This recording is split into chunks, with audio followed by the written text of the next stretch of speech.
This episode of Critics Log is dedicated to the late, great Jeri Taylor. Jeri, thank you for creating Star Trek Voyager and all the unintentional laughs. And if you see Gene, tell him we're increasingly outnumbered, but we're trying.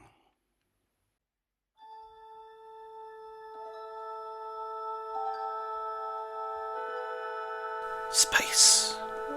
A continuous extension interval between planets, stars, and other objects. These are the critiques of the critic McElvoy. His continuing mission to review strange new shows, to seek out new work and new bastardizations, to boldly note what no critic has noted before.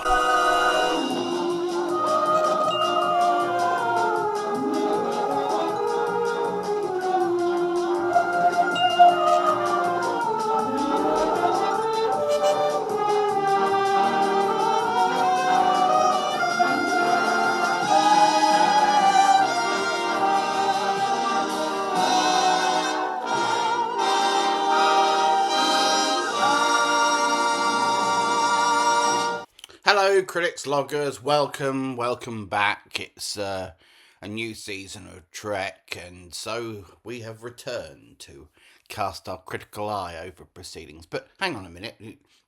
New season of Trek, you say? Ed, the only show on the air at the moment is Star Trek Lower Decks. That's not real Star Trek, is it? That's the sort of animated Star Trek encyclopedia, a stupid joke on Twitter gone horribly wrong. And on and on and on. Well, you're right.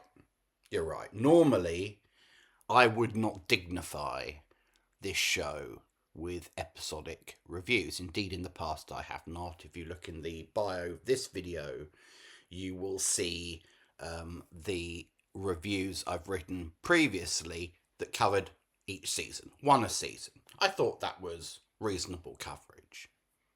Because for me, this is a sort of inconsequential Star Trek parody that has no business being a standard bearer for the brand. None whatsoever. Can you not be such a fanboy for 1 second? No, it's just... I wouldn't say I hate Lower Decks. I don't hate it the way I hate, alcoholism or murder or fascism. But in the index of things I dislike, it's pretty high up. Does it break into the top 10? Sometimes, when the characters talk like fucking Tenacious D, yes. How bad, party people? What's the niche? But we'll come back to that. So, look, I think before we get into it, before we get into the reviews of the first 2 episodes, I think I need to explain. I think I owe you an explanation as to why I'm wasting my time and your time reviewing these episodes at all. Why bother? Why not just wait to the end of the season and just sort of write a summary of the whole god-awful thing as like I usually do? Well, patience, all right? Come to that. Let's talk first briefly about Lower Decks. I'll give you a little potted history of Lower Decks. And here I'm going to try and sound like Rory Stewart on The Rest Is Politics doing one of his explainers. Okay, so I'm going to adopt that faux serious tone. And I'm going to emote with my hands, and I'm going to try and explain it with my mouth right up to the microphone like that. So, Lower Decks. What the fuck happened? Let me explain. You don't get that on The Rest Is Politics. No one says fuck on that show. Now, Lower Decks, for those of you who don't know, and of course if you're watching this you all do know, but I have to go on the assumption there might be a few additional viewers somewhere. It's an animated Star Trek series that details the adventures of lower-ranking officers on board a ship, the USS Cerritos, which is allegedly a bit of a sort of non-entity in the Star Trek, in the Starfleet collection, and it is the kind of ship that they send off to do, low-grade missions that the likes of Picard wouldn't be seen dead doing, etc. Which is a stupid idea, because obviously in a military fleet you dispatch ships to do whatever they need. All crews are competent, all crews are professional, all crews have been through Starfleet Academy. The idea that there's a sort of hierarchy of Starfleet ships, with some deemed to be incredibly important and others deemed to be, the equivalent of runners on a film set, is I've always thought to be ridiculous. Obviously, the Enterprise is the most famous ship in Starfleet. It is the standard bearer, if you like. It is a flagship, and so it gets to explore strange new worlds. And they can't all do that, because you need ships to be present on Earth, don't you? You need ships at home. You need ships to guard the solar system and check on the Callisto miners and check on the Ganymede farmers and all those. So it could work if it had been presented in that sense.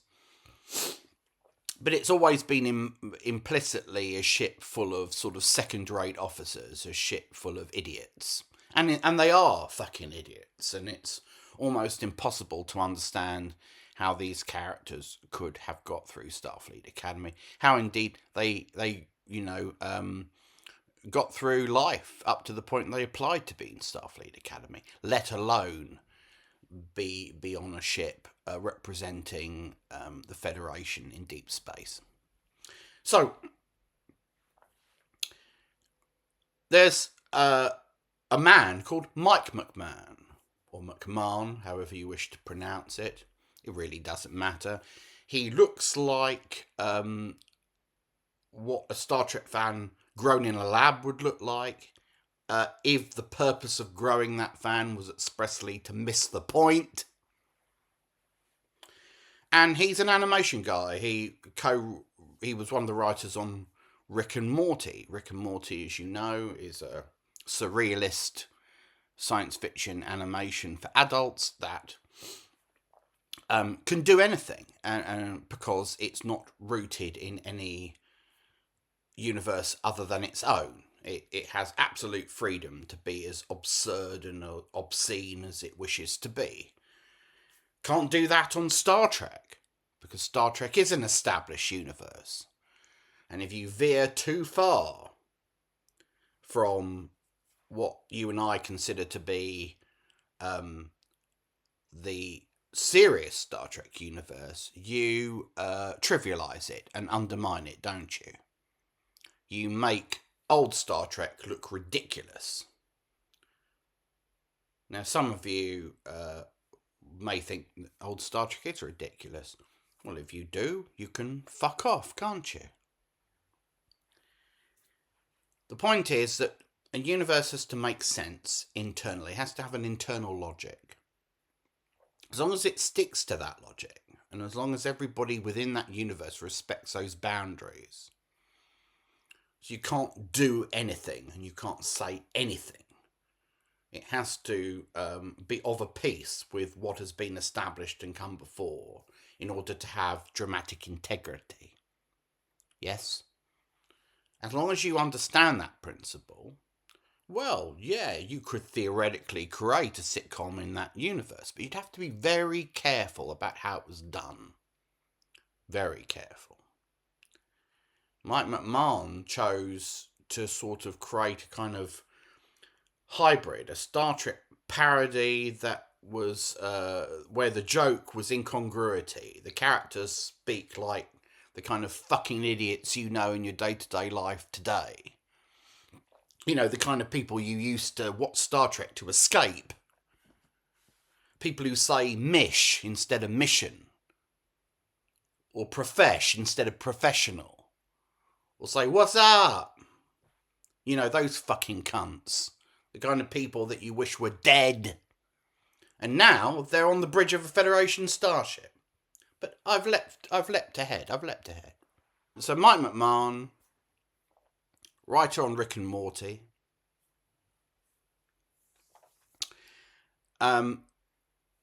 created a Twitter account called Star Trek TNG Season 8.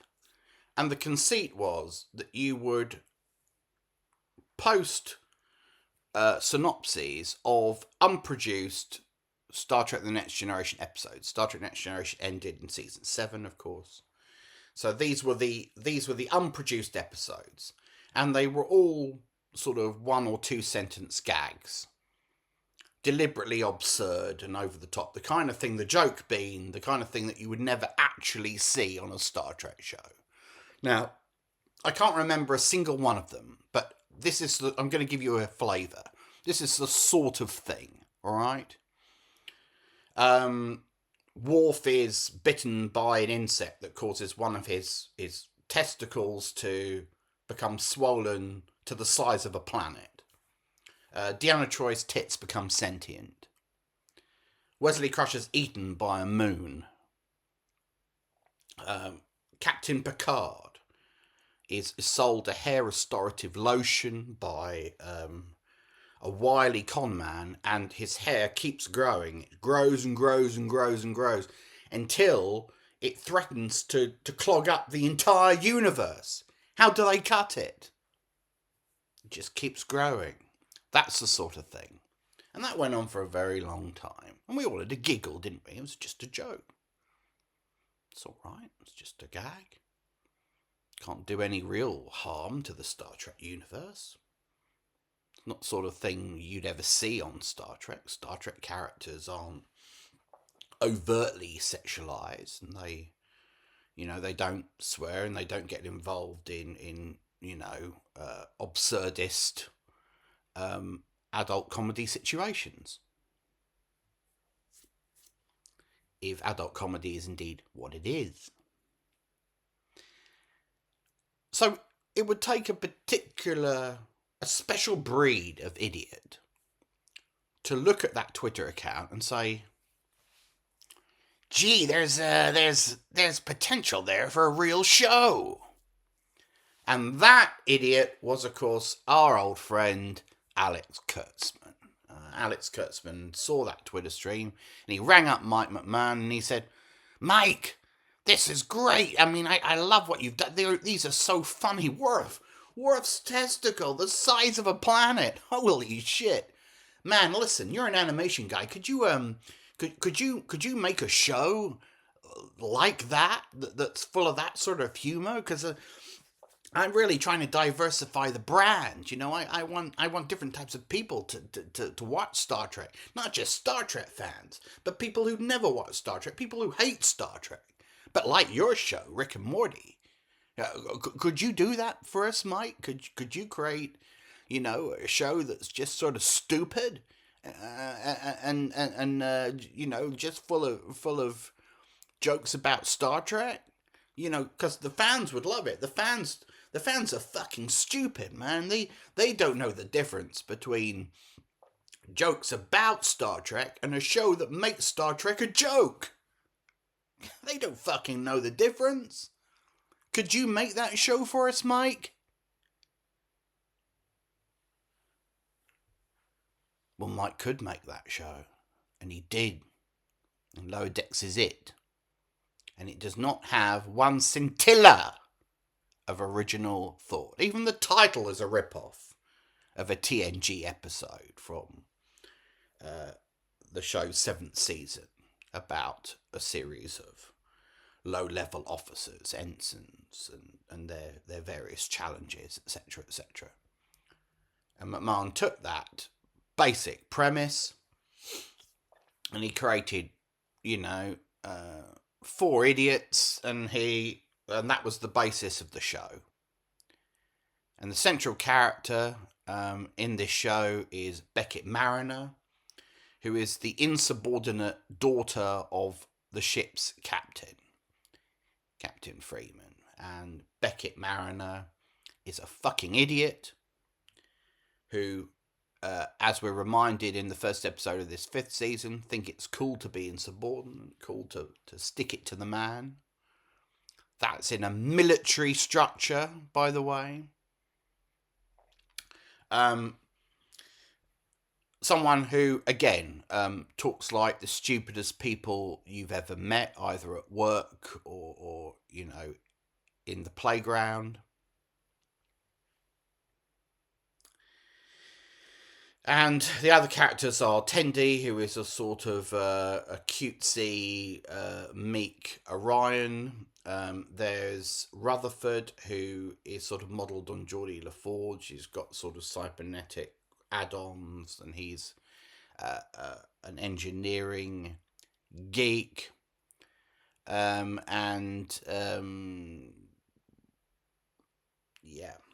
There are others. There's the addition of T'Lyn in later seasons, who's a Vulcan, who is actually a good character. Because constrained by being a Vulcan, she can't talk like a cunt or indeed act like one.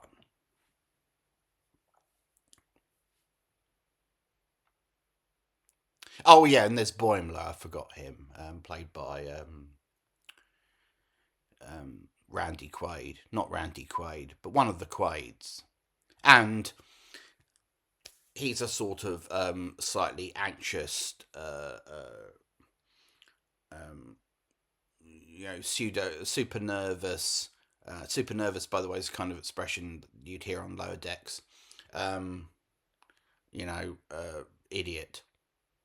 The kind of person who would never get through Starfleet Academy in real Star Trek, because he'd fail every single psychological profile there is, particularly the more sophisticated ones of the 24th century. So Mike McMahon was gifted this sandbox to play in. Lower Decks is set in what some of us might consider the contemporary Trek era, just after TNG, DS9 and Voyager, so it's set about 15 years on from those. So Lower Decks has got a free hand to replicate all the sights, sounds, iconography of that era of Star Trek, that era that is Star Trek to many of us, and just sort of rip the piss.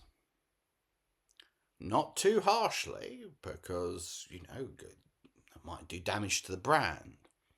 Except that everything they do does damage to the brand, because this is a ridiculous show with no dramatic impetus of its own. How can it have any dramatic impetus? It's just a sort of series of high concept Voyager plots with added stupid humour. And that's Star Trek Lower Decks. And the awful irony about it is, it was my idea. Yeah, you heard that correctly. Stick around. Let me just take a sip of coffee and I'll explain that to you. When I was 14 years old, I had an idea. I was a huge TNG fan at that time. I had the idea for a Star Trek parody series called Clesp Trek. Clesp stood for Celestial Luminous Space Body. In other words, it was variant on Star Trek. You see what I did there?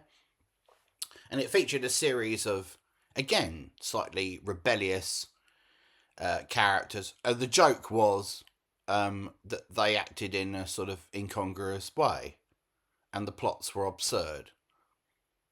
I mean, one episode was called Adolf Hitler's Penis. I know, you want to see it now, don't you?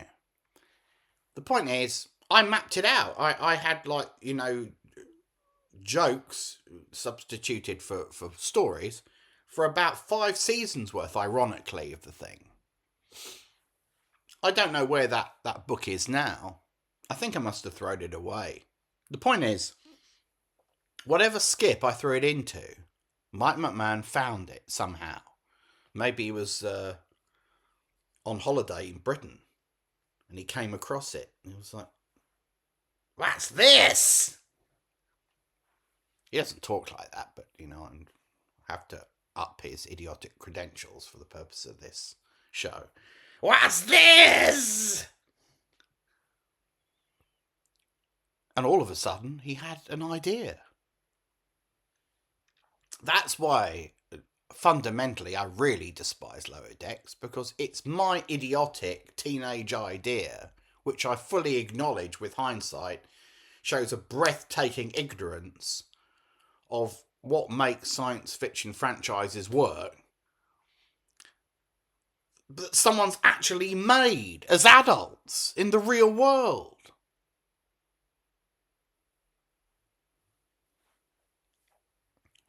I mean, this is a catastrophe.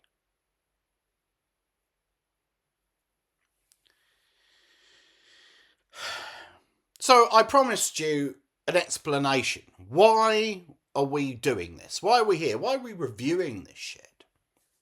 I'll tell you why. Because up to now, up to its 4th season, Star Trek Lower Decks was pretty much a kind of harmless throwaway entertainment. 22-minute episodes, a lot of sound and fury signifying nothing, a lot of nonsense, a lot of throwaway crap. But it had no real bearing on the real Star Trek universe, so one could ignore it, one could pretend it didn't exist. But in the 4th season, something changed. Mike McMahon, perhaps having had the nod and wink from Alex Kuntzman that the show was going to come to a close very soon, don't make any plans beyond season 5, Mike. We only had a deal for 5 seasons and no one watches your show, so there's no possibility of it being extended. Knowing that it was about to end, Mike McMahon, the frustrated fanfic writer of Mike McMahon, because remember, this is all Lower Decks is, it's teenage fan fiction. Mike McMahon thought, fuck, I'm blowing here my only chance, my only opportunity to make real Star Trek. I've got a Star Trek show that's canon. Well, at least it is under these idiots, Last year, 2 of my characters were dropped into a live-action Strange New Worlds episode, one of the most embarrassing moments in Star Trek history. So officially, I'm part of it.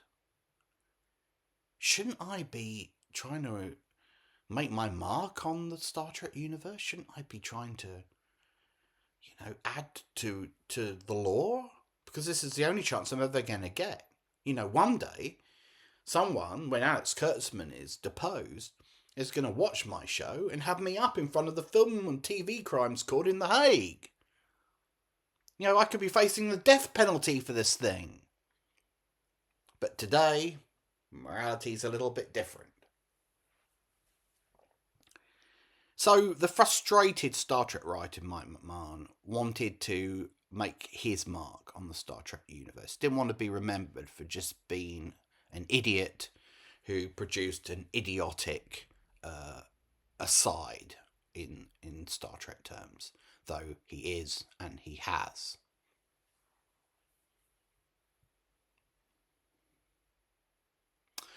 And so what you see is, slowly but surely, little attempts to add to the backstories or extend the stories of pre-existing characters.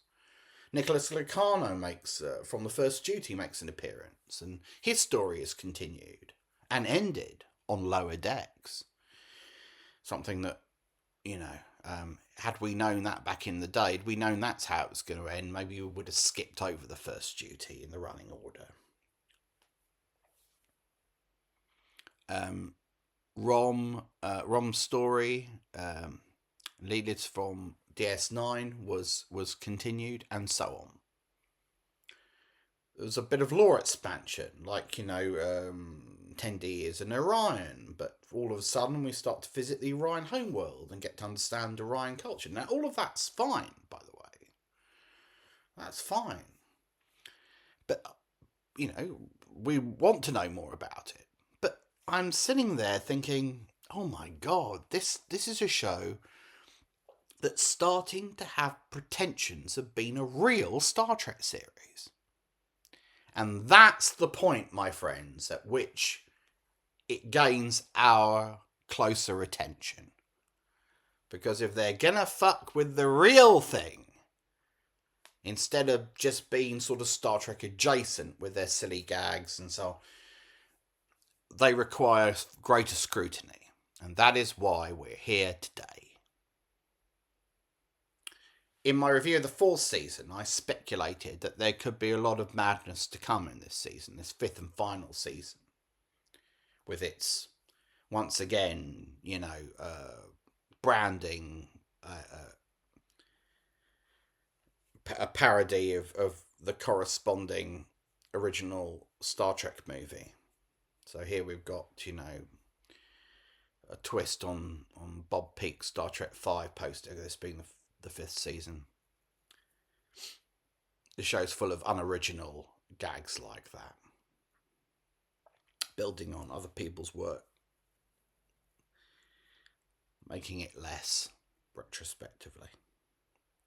I speculated that any number of things could happen in this 5th season. I said, Tom Riker could be found on a planet living with a clone Deanna Troi, an aged but very alive Tasha Yar might be found on Romulus, enjoying the good life until a liberated Armus, the oil slick that killed her originally, holidays there. We could witness Reginald Barclay's drumhead trial for sex crimes.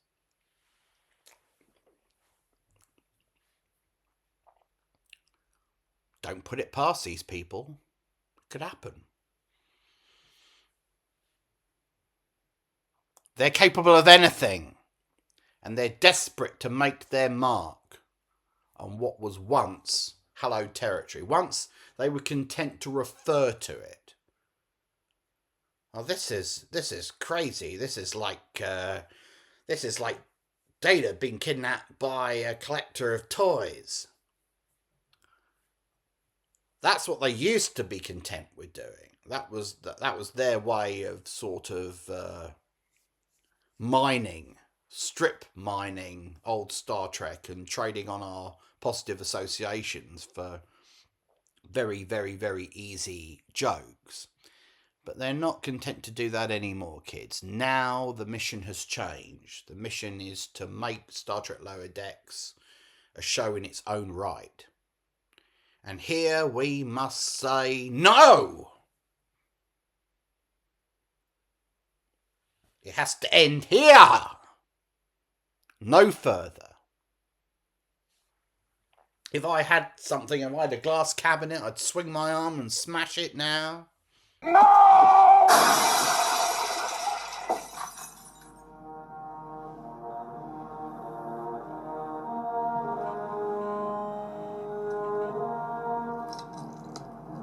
So with that in mind,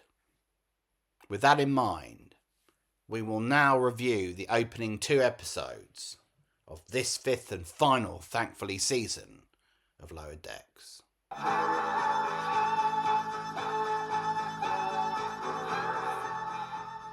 Season 5 of this shithouse began with an episode called Dos Cerritos, 2 Cerritos, and it had 2 principal aims.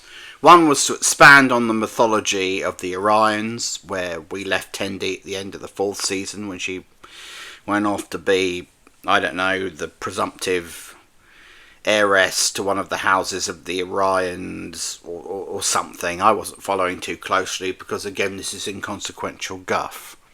But that's where we pick her up. She's the B story. The A story is that the Cerritos is duplicated when it goes through a subspace anomaly. And on the other Cerritos, they find a crew that have taken different paths, different choices, the road not taken. And they differ from their counterparts in our universe in that they are more successful. And yet, weirdly, they're all serving on a ship for those who aren't very good. Bit of a contradiction there, you might think. So, what's the point of showing our characters as competent and successful, and yet still confined to a ship that Starfleet uses to, do all the donkey work that other crews don't want to do, apparently? At first, it seems to have no purpose, but later we realise that Captain Beckett Mariner, as she is on this ship, who is a sort of overcompensating, hard-assed tyrant who has, a riding crop and all sorts of other shit, is actually just a way for that Mariner to realise she'd rather be our Mariner. In other words, it's sort of a backwards justification for why Mariner is such an idiot. At the end of the episode, Captain Mariner concludes, "God, I miss being a rogue, a cool rogue," as our Mariner terms it. I miss giving a finger to the man and one to authority. God, I miss those days. So really, the episode is a fuck you to those of us who believe that Mariner is an irritant who would, in the Star Trek universe we know and love, have no business being on the bridge of a starship. The writers want to remind us that actually they love Beckett Mariner and they love how wayward and insubordinate she is, and how she, sticks it to the man, and how she's always looking for an angle, and how she's always looking to cut corners, and that she is a sort of lazy, wayward imbecile. But she's cool. She's a cool rogue. Do you believe that? So anyway, that's really the point of it. Lore extension, main character justification. Are there any jokes in this first episode? No, not really. Unless, Mariner saying, "What's the mish?" if you think that's funny. Do you? Do you think any character on TNG would have said, "What's the mish"? No. Because in real Star Trek, characters talk with a certain formality, don't they? And if you do the opposite of that, then you've introduced a sort of incongruous element into a well-established universe that just doesn't work, doesn't sit well with what's been done before. I mean, sure, it's a different era, it's 20 years on from TNG, 30 years on from TNG. So it's possible, I suppose, that people have gone from speaking very formally and not swearing to suddenly rediscovering profanity and talking like Tenacious D. But it's unlikely, don't you think? What could have happened throughout the Federation to cause this collapse in the culture? Why would humans stop using a sort of auxiliary form of English that could be universally understood no matter where they were in the galaxy, and replace it with a form of English that's sort of specific to 21st century California? Do you understand that? It's almost like the real world's intruding on the Star Trek universe and rewriting it, don't you think? Do you think? Do you, Mike McMahon?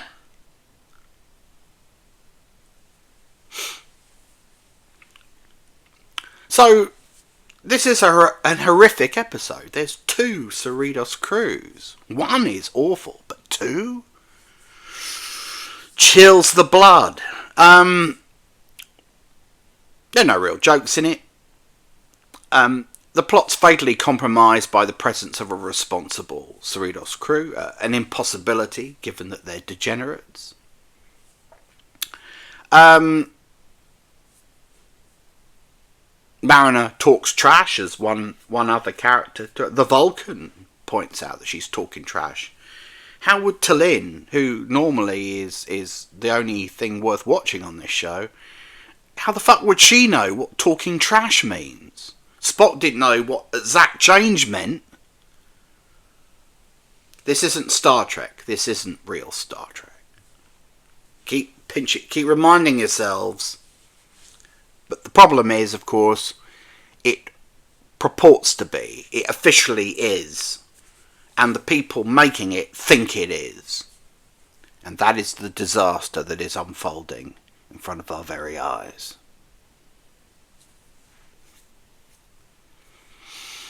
So at the end of this episode, Tendi agrees to do a thing with the Orions, and you think, oh, I hope we don't revisit that again for a while. But unfortunately, that is the A-plot of the very next episode, Shades of Green. Shades of Green, of course, a product variant on Shades of Grey, the infamously bad TNG clip show. This is not a clip show, thankfully. And there's lots of riffs on established Trek like that. Of course, you know that they've introduced an effect in the title sequence of this 5th season that mirrors the one that was used on TNG in its 5th season, and thankfully discontinued thereafter. It's all callbacks. Do you remember this? Yeah, we do. We remember how much better it was the first time around. So what's Shades of Green about? It's about Tendi, Tendi's house, having a space race to obtain a thing for the right to succession of the Orion Empire or something. Tendi finds out that her sister is pregnant, is very worried about her. That's it. Now, why are they leaning into the Orion thing? Again, because they want to expand the lore. They want to vouchsafe this show as the real thing. This is really Star Trek. It's not just a joke. It's got real Star Trek credentials. Here they are. Look, we're on a new world. We're expanding the lore around an established race in Star Trek that we know very little about. How we wish it was being done on a serious Star Trek show and not this sort of flippant, boring gag fest. Space races are the type of plot that we used to see on Voyager, unironically. Voyager, of course, was the home of the high concept Star Trek story. It was until Lower Decks the only place you could see, a character like Seven having to fight The Rock from the WWE. We used to think that was the low point, that was the low watermark for Star Trek, until Lower Decks came along and took those sorts of conceits and made them the focus of every single episode.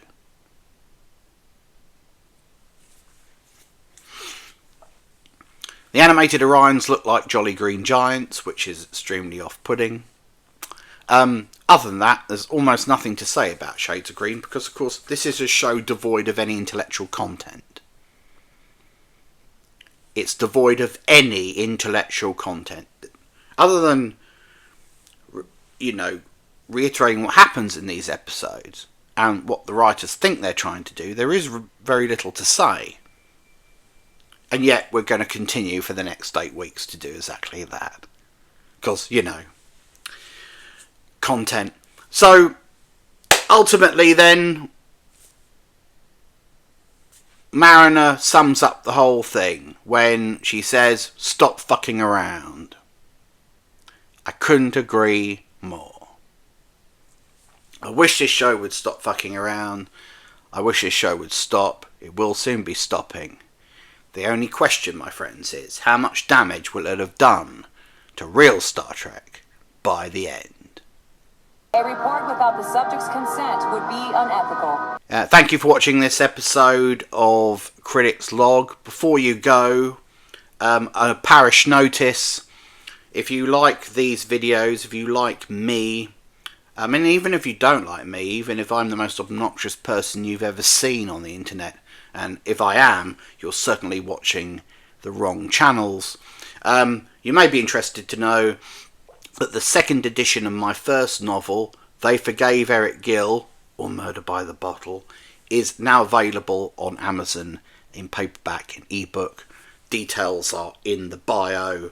I want you to obey the 4 It's. I want you to buy it, read it, review it, recommend it. Can you do that for me after everything I've done for you? Can you do that for me? Good. I'm glad we understand each other. Until next time, I'm Dr. McElvoy. It's not my real name. Happy trails, and always wear a condom. Goodbye.